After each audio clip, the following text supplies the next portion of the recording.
These movies didn't disappear because they failed.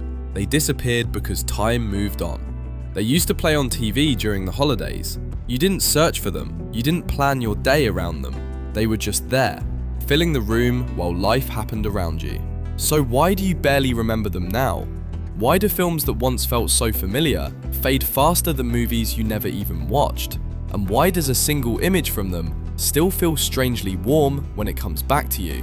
These weren't movies meant to survive algorithms or rankings. They belonged to a time when television decided the moment, not you. And when that era ended, they quietly slipped away with it.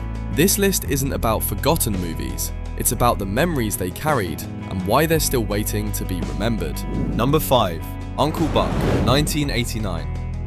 Uncle Buck was never meant to be a holiday movie. It didn't arrive with seasonal marketing, it wasn't built around warmth or nostalgia, and yet for a lot of people, that's exactly what it became. Most viewers didn't sit down intending to watch Uncle Buck, they stumbled into it. It was already playing on TV, usually during a quiet afternoon, when time felt loose and unimportant.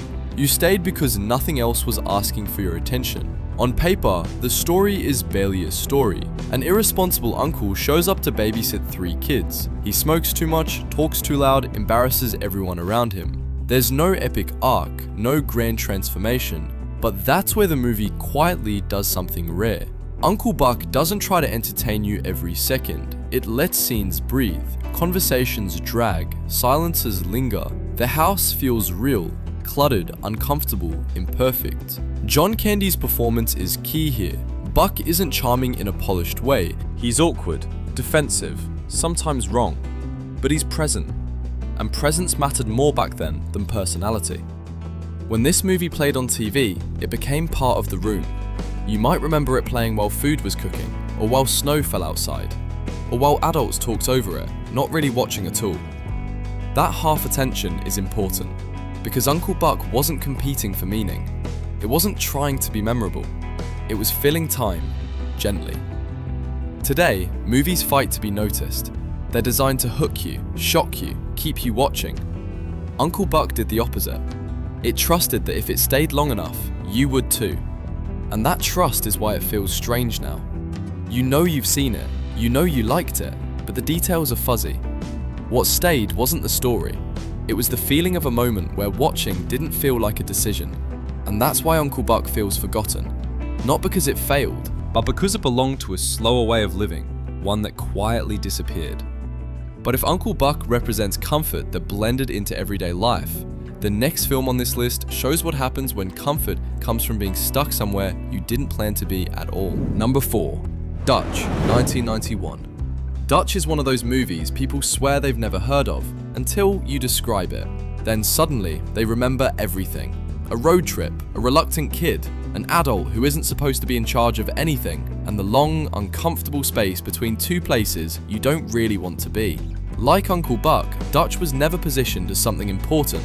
It wasn't framed as a holiday tradition. It didn't arrive with warmth or sentimentality. It just showed up on TV, usually around Thanksgiving, usually when the house felt half busy and half bored.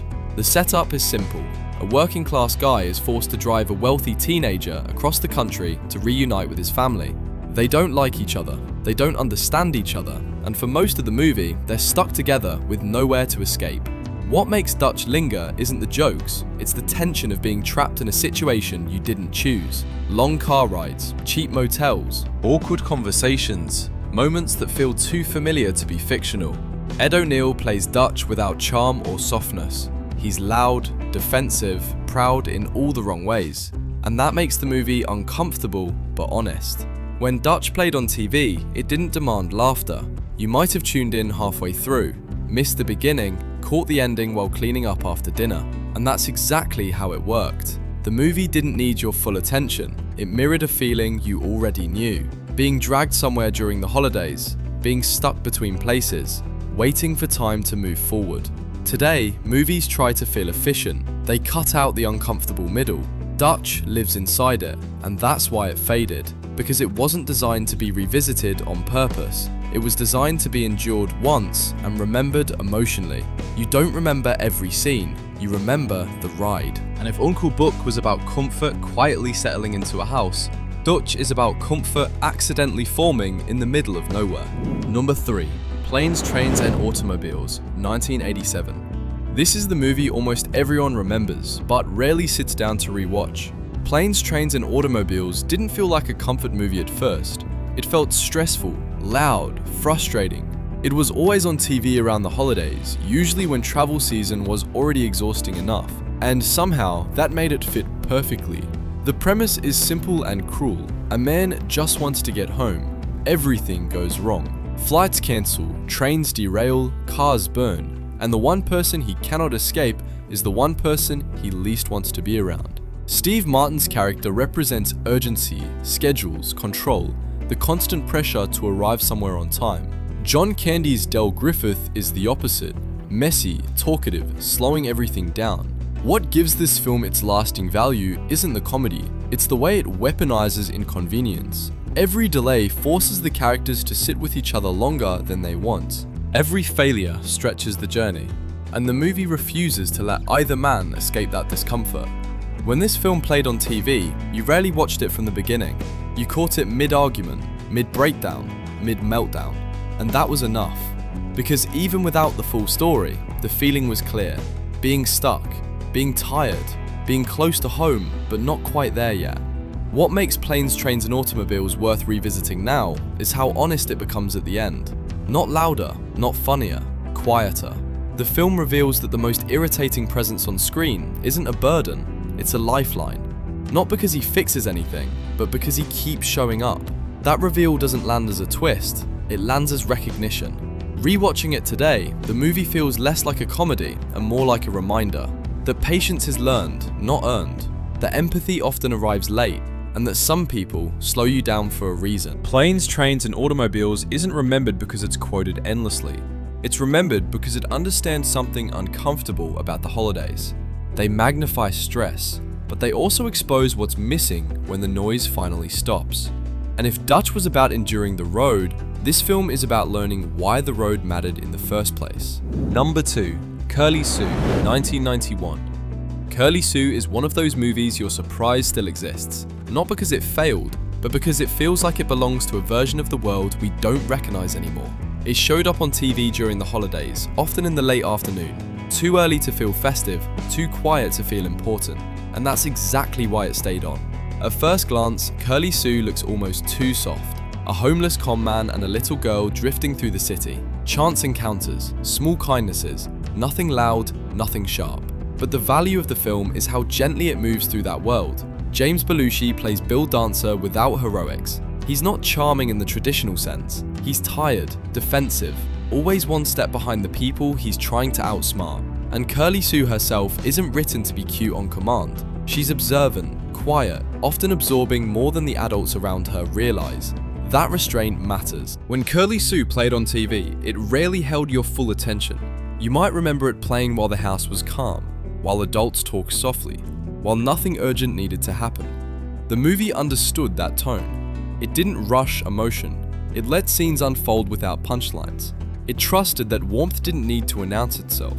Rewatching it now, what stands out isn't the story, it's the patience. The way the film treats kindness as something small, almost accidental. Not a big lesson, just moments of people choosing not to turn away.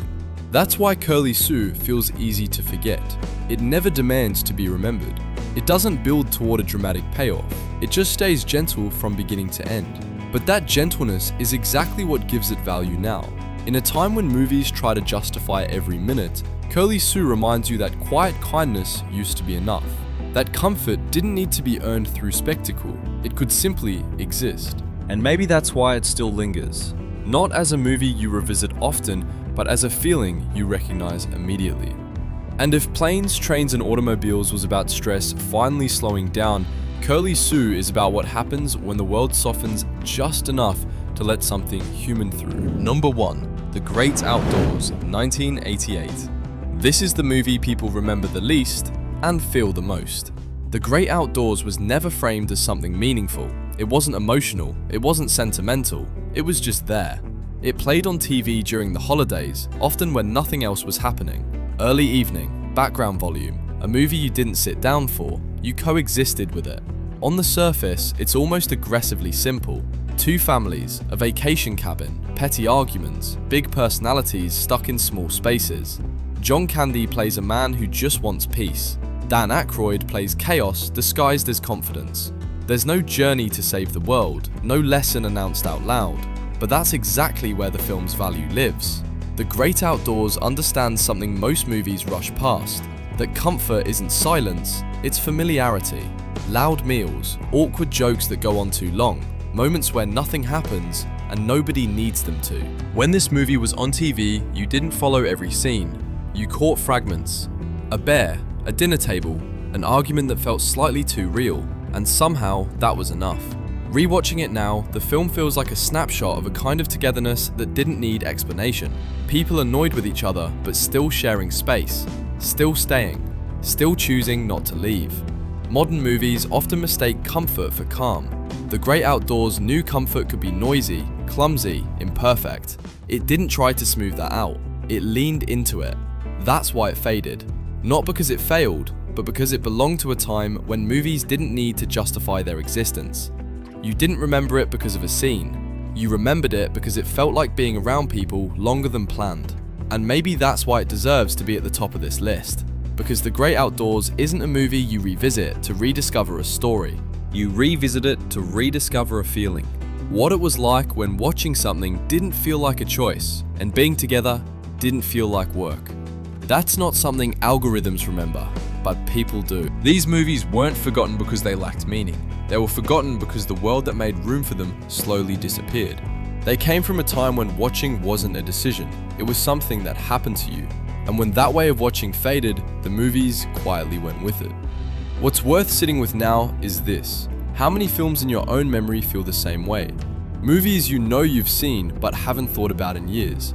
If one of these titles suddenly brought back a place, a season, or a moment you hadn't touched in a long time, you're not the only one. Sometimes, remembering which movie it was is the easiest way to find out why it stayed with you at all.